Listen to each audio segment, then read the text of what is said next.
히브리서 4장 오늘 1절부터 11절까지 말씀을 같이 봉독하도록 하겠습니다. 히브리서 4장 1절부터 11절까지 말씀을 함께 봉독하시겠습니다. 그러므로 우리는 두려워할지니 그의 안식에 들어갈 약속이 남아 있을지라도 너희 중에는 혹 이르지 못할 자가 있을까 함이라. 그들과 같이 우리도 복음 전함을 받은 자이나 들은 바 그 말씀이 그들에게 유익하지 못한 것은 듣는 자가 믿음과 결부시키지 아니함이라. 이미 믿는 우리들은 저 안식에 들어가는도다. 그가 말씀하신 바와 같으니 내가 노하여 맹세한 바와 같이 그들이 내 안식에 들어오지 못하리라 하셨다 하였으나 세상을 창조할 때부터 그 일이 이루어졌느니라.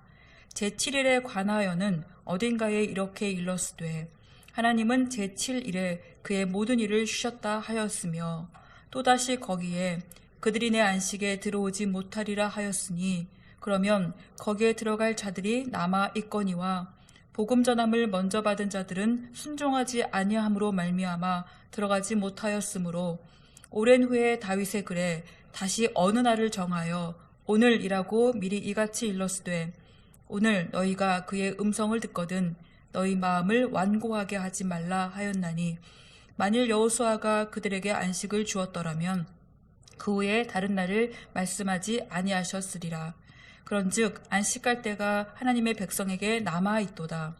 이미 그의 안식에 들어간 자는 하나님이 자기의 일을 쉬심과 같이 그도 자기의 일을 쉬느니라. 그러므로 우리가 저 안식에 들어가기를 힘쓸지니 이는 누구든지 저 순종하지 아니하는 본에 빠지지 않게 하려 함이라. 아멘. 오늘 너희가 그 음성을 듣거든. 히브리서 기자는 이 말씀을 반복하면서 우리가 들은 말씀이 얼마나 중요한지, 죄의 유혹으로부터 벗어나서 마음이 완고해지지 않도록 서로 피차 권면하라라고 말씀하셨습니다. 그리고 또한 믿음의 확신을 가지고 끝까지 견고히 붙잡고 있으면 그리스도와 함께 참된 안식에 들어갈 수 있다라고 말씀하셨습니다. 그러면서 오늘 히브리서 4장에서는 본격적으로 안식에 대해서 말씀하고 있습니다. 7절쯤에 보시면 말씀을 인용하고 있죠. 시편 95편 7절 말씀 인용인데요. 오늘 너희가 그의 음성을 듣거든 너희 마음을 완고하게 하지 말라. 이 마음을 완고하게 하는 것이 안식과 어떤 연관이 있는지 오늘 보여주고 있습니다. 오늘 본문 4장 1절부터 11절을 두 단락으로 나누어 볼 수가 있습니다. 첫 번째 단락은 1절부터 5절까지 말씀이고 두 번째 단락은 6절부터 11절까지 말씀입니다. 근데 각 단락은 인클루지오 구조를 띠고 있습니다. 그 구조는 첫 절과 끝절에 주제를 놓고 그 가운데에 이제 주제에 대해서 설명하고 있는 그런 방식입니다. 그럼 첫 번째 단락에서의 첫 절과 끝절은 1절과 5절이죠. 거기에 주제가 있다는 것입니다. 여기서 이제 우리가 히브리서 기자의 문학적 탁월성을 볼 수 있는데 오늘 이 1절, 5절, 6절, 11절에서 우리가 이 모든 본문의 핵심을 다 볼 수가 있습니다.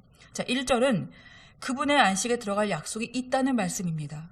그리고 5절은 내 안식에 들어오지 못할 것이다 라는 것입니다. 그리고 6절은 순종하지 않음으로 들어가지 못했다라는 것이고 11절은 우리가 저 안식에 들어가기를 힘쓰자라는 것입니다. 정리하자면 이렇습니다. 안식에 들어갈 약속이 남아있다. 그러나 안식에 들어가지 못하는 일이 있다. 그것은 순종하지 않아서이다. 그러니 우리는 순종함으로 안식에 들어가기를 힘써야 한다. 논제가 명료하죠. 그런데 안식은 약속되어 있지만 들어가지 못할 수도 있다라는 말씀입니다. 그렇다면 히브리서 기자는 오늘 본문에서 무엇을 강조하고 있는 것일까요? 1절 보시면 그러므로 우리는 두려워할지니 이것은 원문에서는 두려워하자 이렇게 해석합니다. 이것은 삶의 양식의 전환을 촉구하는 그런 권면적 접속법을 사용하고 있습니다. 그렇게 해석해서 두려워하자. 그러니 약속을 받았다 해도 혹시라도 안식에 들어가지 못할 수도 있음을 두려워하자 이런 말이죠. 출애굽 세대에게 안식은 가나안 땅에 들어가는 것이었습니다. 그것이 바로 약속된 일이기도 했습니다. 그러나 그 약속이 남아 있을지라도 너희 중에 이르지 못할 자가 있다라고 지금 말씀하신 것처럼 출애굽 1세대들은 불순종으로 그 약속의 땅에 이르지 못하고 말았습니다. 그것처럼 2절 보시면 그들과 같이 우리도 복음 전함을 받은 자이지만 말씀을 듣는 자가 믿음과 결부시키지 않으면 그 안식에 들어가지 못한다라고 말씀하고 있습니다. 즉 들은 말씀을 믿음과 결부시켜야 되는데 말씀을 실컷 듣긴 했습니다. 그런데 믿음으로 행하지 않으면 결국 안식에 들어갈 수 없다라고 지금 말씀하고 있는 것이죠. 그렇지만 3절 보시게 되면은 이미 믿은 우리는 저 안식에 들어가는도다. 이 말씀은 맞습니다. 진리입니다. 믿으면 구원을 받고 안식에 들어갑니다. 그러나 히브리서 기자는 여기다 다시 시편 95편 11절 말씀을 인용하면서 이렇게 말하죠. 하나님이 노하여 맹세한 바로 그들이 내 안식에 들어오지 못하리라. 이렇게 말씀하시면서 결국 출애굽 1세대의 불신앙에 대해서 그걸 시편에 와서 기록한 말씀을 다시 히브리서 기자가 가져와서 그들이 안식에 들어가지 못한 이유를 말하고 있는 것입니다. 그러나 본래 안식은 어떻다고 말씀하십니까? 창조 시에 이미 이루어졌다라고 말씀하십니다. 세상을 창조할 때부터 그 일이 이루어졌느니라. 3절 끝에 있죠.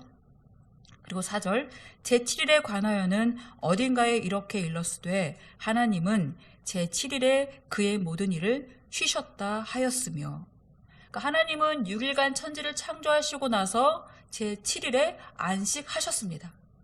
그것을 지금 쉬셨다라고 표현하고 있는데 여기서 쉰다라는 말은 헬라어로 카타파우센, 즉 완결하셨다 이런 의미를 갖고 있습니다. 따라서 하나님께서 안식하셨다라는 것은 일을 다 마치고 나서 편안하게 쉬자 이제 휴식하셨다 이런 말이 아니라 창조 사역을 다 이루고 완결하셨다 이런 의미를 갖고 있습니다. 그러니 예수 그리스도를 믿는 자들에게는 분명히 이 창조 시에 완결된 하나님의 안식이 주어지게 됩니다. 그렇지만 5절처럼 그들이 내 안식에 들어오지 못하리라. 6절 거기에 들어갈 자들이 아직 남아있다라고 말씀하시면서 그렇다면 결국 안식에 들어가지 못하고 남는 자는 누구인가? 왜 들어가지 못하게 되었는가? 바로 여기에 초점이 맞추어지게 되는 것입니다. 복음을 전함을 먼저 받은 자들은 순종하지 아니함으로 말미암아 들어가지 못하였으므로 이게 분명하게 안식에 들어가지 못하는 그 이유를 말해주고 있죠. 복음을 먼저 받아놓고도 순종하지 않는, 즉 불순종이 안식에 들어가지 못하고 남게 되는 이유라고 말씀하고 있습니다. 그래서 히브리서 기자는 7절 보시면은 오랜 후에 다윗의 글에 다시 어느 날을 정하여 오늘이라고 미리 이같이 일렀으되 오늘 너희가 그의 음성을 듣거든 너희 마음을 완고하게 하지 말라. 즉 출애굽 시대에서 오늘이라고 했던 그 말씀을 시편에 쓰여진 거는 왕정시대인데 그때도 가져와서 오늘이라고 말하고 히브리서 1세기에도 결국 동일하게 오늘이라고 표현하면서 예나 지금이나 바로 불순종은 안식에 들어가지 못하게 하는 것임을, 반대적으로 그러면 순종은 결국 안식에 들어갈 수 있는 것임을, 그 유일한 길임을 지금 말해주고 있는 것입니다. 그러니 오늘 너희가 그 음성을 듣거든 마음을 완고하게 하지 말고 순종하여 안식에 들어가라 라고 지금 말씀하고 있는 것입니다. 히브리서 기자는 이 모세의 지도하에 출애굽한 백성들이 들어간 가나안 땅, 거기가 이제 완전한 안식이 아니라, 거기가 종착지가 아니라는 것을 말하기 위해서 지금 여호수아를 다시 거론하고 있죠. 8절 보시면은 만일 여호수아가 그들에게 안식을 주었더라면 그 후에 다른 날을 말씀하지 아니하셨으리라. 9절 그런즉 안식할 때가 하나님의 백성에게 남아있도다. 만약에 가나안 땅에 들어가는 것이 이 성경에서 말씀하시는 안식의 종착지였다면 그럼 우리는 지금 있을 필요가 없을 것이죠. 그 정도죠. 그러나 그렇게 안식은 완결되지 못한 상태로 있었습니다. 그런데 예수님께서 오셔서 구원의 창시자가 되심으로 없던 길을 내시고 그리고 그 구원의 선두주자가 되셔서 결국 구원의 길을 열어주셨기 때문에 믿고 순종하는 자들은 결국 하나님의 참된 안식에 들어갈 수 있는 그 길을 얻게 된 것이다 라는 말씀입니다. 10절 보시면 그래서 이미 그의 안식에 들어간 자는 하나님이 자기의 일을 쉬심과 같이 그도 자기의 일을 쉬느니라. 그러니까 하나님의 안식처럼 이 창조시의 완결로서의 그 하나님의 안식, 거기에 들어간 자도 이미 있다라고 말씀하고 계시죠. 예수님을 믿고 구원받은 자들이 죽음 후에 그 죽음에 머물러 있지 않고 결국은 이 하나님의 안식에 거하고 있음을 오늘 말씀하고 있는 것입니다. 그래서 우리 믿는 자들은 죽은 이후에도 소망이 있는 것이죠. 그렇기 때문에 아직 완결되지 않은 안식에 있는 우리는 그럼 어떤 태도를 취하며 살아야 하는가? 11절이 오늘 핵심입니다. 그러므로 우리가 저 안식에 들어가기를 힘쓸지니, 여기서도 힘쓰자라고 권면적 접소복을 사용하고 있는데, 이는 누구든지 저 순종하지 아니하는 본에 빠지지 않게 하려 함이다라고 말씀하죠. 그러니까 불순종도 본이 있다는 것입니다. 이 본은 무엇일까요? 그대로 따라 하는 것. 본은 도장 찍듯이 도장을 딱 찍으면은 파여진 그대로 찍히죠. 그것처럼 불순종도 이 본이 있다는 것이죠. 이 본을 따라 살지 않도록 힘쓰자라고 지금 히브리서 기자가 말씀하고 있습니다. 그럼 어떻게 힘써야 하는가? 우리가 오늘 읽지 않은 말씀인데요. 너무 잘 알고 있는 말씀, 히브리서 4장 12절 말씀, 우리 같이 한번 읽어보도록 하겠습니다. 하나님의 말씀은 살아있고 활력이 있어 좌우에 날선 어떤 검보다도 예리하여 혼과 영과 및 관절과 골수를 찔러 쪼개기까지 하며 또 마음의 생각과 뜻을 판단하나니. 여기서 이 하나님의 말씀은 구체적으로는 그 출애굽 때부터 계속되었던 그 경종의 말씀, 그 말씀을 말합니다. 불순종하지 말고 순종하라, 그 말씀이죠. 그 말씀은 지금도 살아있고 활동력이 있어서 좌우의 날선 검, 얼마나 예리합니까? 그 검보다도 더 예리해서 우리의 혼과 영은 우리의 내면적인 부분입니다. 그리고 관절과 골수, 이것은 우리의 육신적인 부분인데 그걸 전부 다 찔러 쪼개서 마음의 생각, 뜻 전부 다 판단하신다, 분별하신다라고 말씀하고 있는 것이죠. 그러니 말씀을 우리가 듣고 순종한 척 할 수가 없고요. 또 우리가 불순종 안 했다라고 말할 수가 없는 것입니다. 이것은 우리가 2절에서 복음을 먼저 받은 사람이 말씀을 듣고도 그 말씀을 믿음과 결부시키지 않았다, 그래서 안식에 들어가지 못했다, 이 말씀과 맥이 상통합니다. 결국 말씀을 듣고 순종하지 않으면 살아있는 하나님의 말씀은 아주 정확하게 그 속까지 다 꿰뚫고 그 마음의 모든 것들을 다 분별해 내신다라는 것이죠. 순종하지 않는 사람뿐만이 아니라 어디까지도 그렇습니까? 13절 보시면은 지으신 것이 하나도 그 앞에 나타나지 않음이 없고 우리의 결산을 받으실 이의 눈앞에 만물이 벌거벗은 것 같이 드러나느니라. 말씀이 작동하면 피조의 모든 세계가 훤히 드러난다라는 말씀입니다. 구차한 이유, 변명도 다 소용이 없습니다. 숨을 곳이 없습니다. 시편 말씀에 있죠. 저 높은 곳 또는 저 깊은 바다 끝에 가 있을지라도 전부 다 하나님께서 끌어오신다라고 말씀하시죠. 숨을 곳이 없게 만든다라는 것입니다. 여기 보시면은 우리의 결산을 받으실 이의 눈앞, 바로 우리를 최종 판결하시는 자리를 말하고 있죠. 거기에서 살아있고 활력이 있는 그 말씀이 우리의 마음의 생각, 속뜻 다 일일이 판단하시면서 순종이었는지 불순종이었는지 다 알아보실 것이라는 말씀이죠. 그러니 오늘 우리가 하나님의 말씀을 듣거든 마음을 완고하게 하면서 불순종의 본을 따르지 말고 오직 들은 말씀을 믿음과 결부시켜서 어떻게든지 간에 순종으로 살기를 힘쓰자, 이것을 오늘 히브리서 기자가 말하고 있는 것처럼 저와 여러분도 그 말씀에 힘쓰면서 순종으로 살기를 우리 한번 노력해보는 하루가 되었으면 좋겠습니다. 우리 오늘 함께 같이 기도할 것은요, 우리가 말씀을 등한시 여기지 말고 들은 말씀을 믿음과 결부시켜서 이미 약속된 안식, 창조시에 다 이루어 놓으신 그 완결된 안식에 들어갈 수 있도록 우리가 기도하면 좋겠습니다. 그래서 오늘 우리가 어떻게 살아야 되겠는지, 오직 예수 그리스도로 옷 입고 그리고 말씀에 순종하는 삶, 그 삶에 힘쓰게 하옵소서. 다 같이 우리 함께 하나님께 기도하도록 하겠습니다.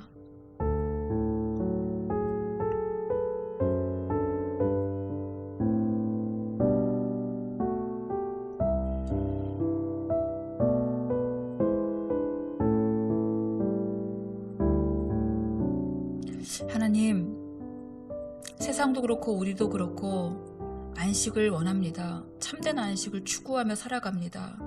불편하고 싶고 힘들고 싶고 평안도 없는 삶을 원하는 사람은 아무도 없습니다. 근데 오늘 말씀하신 것처럼 우리가 참된 안식을 얻기 위해서는 바로 들은 말씀을 우리의 믿음과 결부시켜야 한다라고 말씀합니다.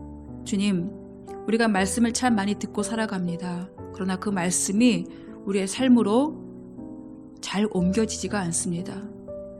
때로는 옮겨지는 말씀도 있겠지만 너무나 많은 말씀들이 우리가 행하기 어렵게, 너무도 불편하게, 정말 그렇게까지 해야 되는가라고 의구심을 낼 정도로 말씀이 참으로 힘겹습니다. 그러나 그것을 율법적인 것처럼 하나하나 지키려고 하니까 힘든데, 우리가 정말로 주님 안에서 거하고 또 주님이 우리 안에 거하시기만 하면 그것은 말씀을 지키려고 애쓰지 않아도 자연스럽게 우리 안에서 주님께서 우리 안에서 작동하시기 때문에 주님께서 하고 싶은 일들이 나오게 되고 주님께서 하고 있는 생각들이 나오게 되고, 그러면 우리는 당연히 그렇게 주님 따라 살아가게 되는 것인데, 우리 마음 안에 주님을 가득 품고 살아가지 못하는 이유 때문인 것 같습니다. 오늘 다시 한번 주님, 우리가 결단합니다. 우리가 주님께서 우리 안에 충만히 거하실 수 있도록 우리의 여러 가지 많은 더러운 것들, 정말 흐트러진 생각들, 또는 우리가 갖고 있는 욕심들, 정말 아직도 갖고 있는 탐욕들, 교만들, 여러 가지 많은 죄된 생각들을 오늘 하나둘 주님 내어놓게 하시고, 그걸 대신에 주님으로 채울 수 있는 우리 모두가 되게 하셔서 정말로 말씀을 순종하며 살아가는데 힘쓸 수 있는 우리 모두가 되게 도와 주시옵소서. 감사드리며 예수님의 이름으로 기도드립니다. 아멘. 주기도문 하시겠습니다. 하늘에 계신 우리 아버지, 아버지의 이름을 거룩하게 하시며 아버지의 뜻이 하늘에서와 같이 땅에서도 이루어지게 하소서. 오늘 우리에게 일용할 양식을 주시고 우리가 우리에게 잘못한 사람을 용서하여 준 것 같이 우리 죄를 용서하여 주시고 우리를 시험에 빠지지 않게 하시고 악에서 구하소서. 나라와 권능과 영광이 영원히 아버지의 것입니다. 아멘.